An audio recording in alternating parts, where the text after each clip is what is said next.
як моҳи афзоиши назараси қурби рубли русӣ дар баробари сомонӣ, арзиши он дар бонкҳои Тоҷикистон дигарбора поин рафт.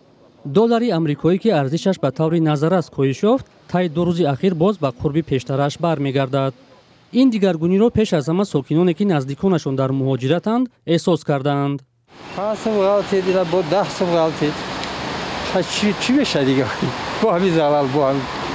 рубли русӣ 3 рӯз пеш 177, 176 буд. ҷумҳурии мо мақсад бисёрш хонаҳошон аз ҳар як хона 2-3 нафар дар Россия зиндагиро бо маблағи русӣ мақсад пеш мебаранд.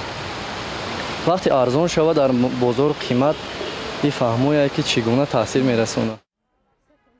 сокинон дар Тоҷикистон ҳамеша ба болову поин шудани қурби рубл ва доллар таваҷҷӯҳ доранд. ҳар дигаргунӣ дар бозори асъори рублу доллар ба зиндагии хонаводаҳо бетаъсир намемонад.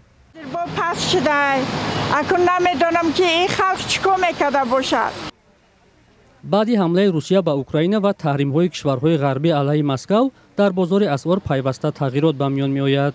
бархе коршиносон чунин тағйиротро бештар ба омилҳои беруна рабт медиҳанд. албатта вазъи сиёсӣ ба бозори асъор низ ба биржаи фондӣ низ таъсири худро мегузорад, чунки имрӯз аксар кишварҳои аврупоӣ таҳримҳоро нисбати Россия эълон намуданд. бо вуҷуди ин ҳукумати федератсияи Россия кӯшиш намуда истодааст ки ба ҳама ин таҳримҳо ба рақобате ки имрӯз ҳаст тоб биёрад. вале ҳанӯз ҳам мушоҳида мешавад ва ман фикр мекунам ки дар оянда ҳам низ таъсири манфии дигар мамлакатҳо вақте ба Россия мерасад ва таъсири он ба мо низ мерасад. дар гузашта вақте рубли русӣ якбора боло ва доллар поин рафт, баъзе таҳлилгарон пешбинӣ мекарданд ки чунин вазъ муваққатист ва арзиши рубл дигарбора поин, доллар боло хоҳад рафт.